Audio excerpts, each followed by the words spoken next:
Assalamualaikum warahmatullahi wabarakatuh. Gimana kabarnya anak-anak kelas 2A? Semoga anak-anak semuanya dalam keadaan sehat walafiat ya. Anak-anak, hari ini bertemu lagi dengan Ibu Aufiana. Hari ini kita akan belajar tema 7, subtema 1, pembelajaran ke-1. Sebelum belajar, mari kita membaca doa bersama-sama. Bismillahirrohmanirrohim. Robbi sohli sodri wa yassirli amri wahlul 'uqdatam min lisani yafqahu qawli. Shadaqallahul adzim. Nah, anak-anak, setelah membaca doa supaya anak-anak semuanya lebih semangat, belajarnya lebih siap untuk belajar, mari kita menyanyikan lagu nasional bersama-sama. Diikuti ya lagunya.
Nah, gimana anak-anak setelah menyanyikan lagu nasional, semuanya jadi lebih semangat kan?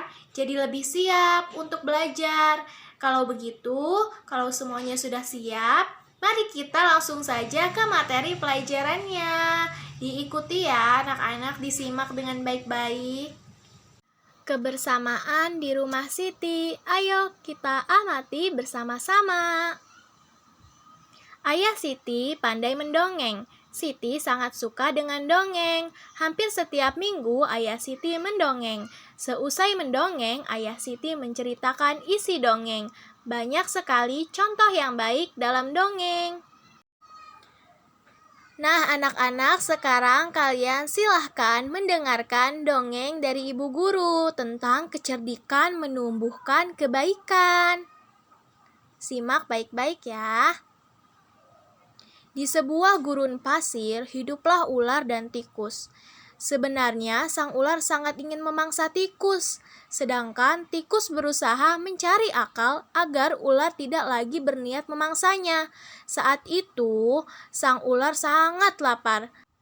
Padahal ia sedang tidak mempunyai sedikit pun makanan. Sedangkan tikus yang berada tidak jauh dari sang ular sedang asyik melahap makanannya. Sang ular merasa tidak senang melihat kelakuan tikus. Ular, dengarkan ucapanku, wahai tikus yang angkuh, aku pasti akan mendapatkan tubuhmu yang mungil dan lezat itu. Lalu kata tikus, hei ular, berusaha dan bekerjalah, jangan hanya berani mengancam. Kalau hanya mengancam, seekor semut pun bisa. Sang ular sangat marah mendengar ejekan tikus.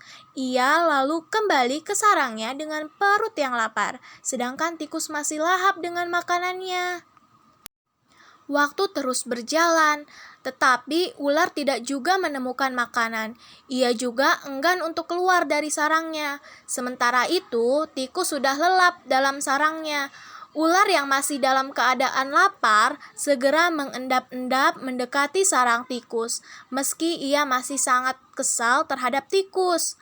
Dan kini ular telah berada di sisi tikus yang sedang tidur pulas. Kemudian ular berkata, "Hei tikus, aku sudah berada di sebelahmu dan siap untuk menyantapmu." Tikus segera terbangun dari tidurnya sambil berpura-pura menguap. Ia mulai memutar otak agar bisa lolos dari cengkraman sang ular. Lalu tikus berkata, "Tunggu dulu ular sahabatku. Kalau kau ingin memakanku, kau harus berpikir dulu. Kita hanya berdua di sini. Tidak ada hewan lain. Jika kau memakanku, maka kau akan sendiri. Kau tidak akan mempunyai teman yang dapat kau ajak mencari makan. Kalau begitu, kau tidak akan makan dan akhirnya kau akan mati." Sejenak sang ular terdiam. Ia mencoba merenungkan nasihat tikus. Lalu ular berkata, "Jadi, kita tidak bisa hidup sendiri?" Kemudian, tikus menjawabnya, "Tentu, bukankah kita bisa berteman dan tentunya kita dapat mencari makan bersama? Bukankah itu lebih menyenangkan daripada nanti setelah kau memakanku, kau hanya akan hidup sendiri?" Ular mengangguk, tanda mengerti. Lalu ular berkata, "Baiklah kalau begitu, maafkan aku." Tikus pun memaafkan ular. Mereka tersenyum bahagia. Kemudian beranjak mencari makanan bersama-sama. Nah, anak-anak, mari kita berdiskusi bersama-sama tentang isi dongeng yang tadi sudah Ibu sampaikan. Nomor 1, siapakah yang diceritakan dalam dongeng tersebut? Jawabannya ular dan tikus. Lalu nomor 2, bagaimana kecerdikan tikus? Kecerdikan tikus itu, tikus meminta ular tidak memakannya supaya ular tidak hidup sendirian dan dapat mencari makan bersama. Lalu nomor 3, mengapa ular dan tikus dapat hidup bersama? Jawabannya karena ular dan tikus menyadari bahwa mereka tidak bisa hidup sendirian. Nah, anak-anak, silahkan amati gambar ini ya. Ibu menghidangkan 3 buah kue donat. Setiap kue dipotong menjadi 2 potongan sama besar. Siti, Ali, dan Ayah mengambil masing-masing 1 potong. Siti sangat senang bersama keluarga di rumah. Nah, anak-anak, sekarang kita belajar nih ya tentang pecahan nih. 1 donat yang utuh dibagi menjadi 2 bagian sama besar sama dengan setengah bagian masing-masing. Kalau yang di bawah ini 1 donat utuh dipotong menjadi bagian yang tidak sama besar, ini bukan setengah bagian ya. Nah, 1 donat dibagi 2 donat sama besar sama dengan setengah bagian. Atau kalau ditulis pecahannya 1/2, dibaca setengah atau dibaca 1/2. Nah, anak-anak, mari kita diskusi bersama-sama ya tentang pertanyaan-pertanyaan ini. Mengapa 2 bagian donat di samping masing-masing disebut setengah?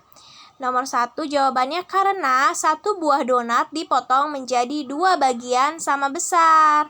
Lalu, soal nomor 2, mengapa 2 bagian donat di samping masing-masing tidak disebut setengah? Jawabannya karena 1 buah donat dipotong menjadi 2 bagian yang tidak sama besar. Nah, anak-anak, mari kita lengkapi pernyataan berikut ini dengan tepat ya. Sebuah donat dibagi menjadi 2 bagian sama besar. Setiap bagian disebut 1/2 atau setengah bagian ya. Lalu nomor 2, Siti memiliki kertas berbentuk persegi panjang. Kemudian kertas tersebut ia potong menjadi 2 bagian sama besar. Setiap potong kertas adalah 1/2 bagian anak-anak, atau dibaca setengah juga bisa. Lalu nomor 3, Siti memiliki kue donat. Siti ingin mendapatkan setengah bagian dari kue tersebut. Siti harus memotong kue tersebut menjadi 2 bagian sama besar. Lalu nomor 4, agar mendapatkan kue 1/2 bagian, maka kita harus membagi kue tersebut dengan ukuran sama besar. Nah, selanjutnya anak-anak, kita belajar mengarsir setengah bagian dari gambar berikut ya. Nah, anak-anak silahkan perhatikan contohnya ya. Nomor 1, nomor 2, nomor 3, nomor 4,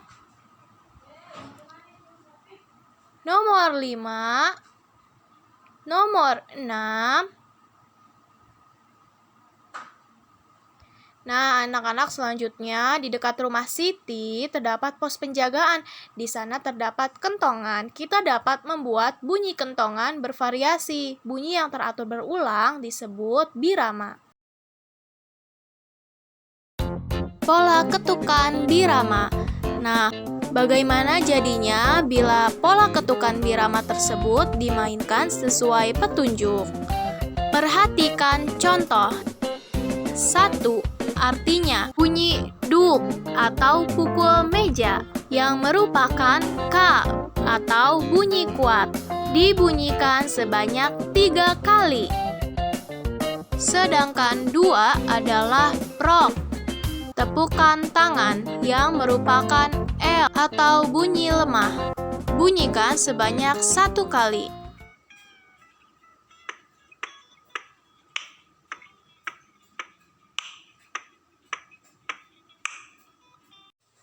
Nah, anak-anak, mari kita bedakan bunyi kuat dan bunyi lemah.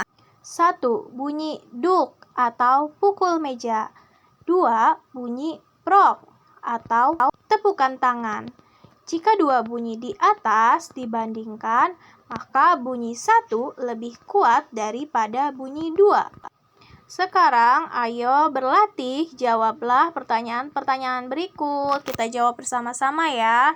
Sebutkan 2 bunyi yang ada di sekitarmu. Kemudian, tentukan bunyi yang lebih kuat dan bunyi yang lemah. Contohnya yaitu bunyi hentakan kaki dan bunyi pukulan pensil pada meja. Bunyi yang lebih kuat yaitu bunyi hentakan kaki, dan bunyi yang lebih lemah yaitu bunyi pukulan pensil pada meja. Nah, nomor 2, Siti menyebutkan bunyi yang dihasilkan benda-benda berikut. 1. Bunyi tepukan tangan, prok, prok, prok. 2. Bunyi 2 buah kayu, tek, tek, tek. 3. Bunyi kentongan, tong, tong, tong.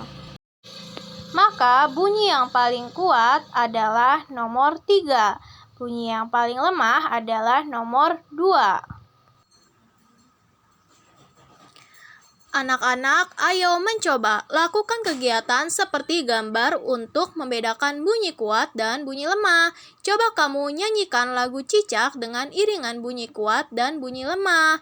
Bunyi kuat di bagian depan. Beberapa irama dapat digabungkan, misalnya irama dari kentungan dan tongkat kayu yang dipukul.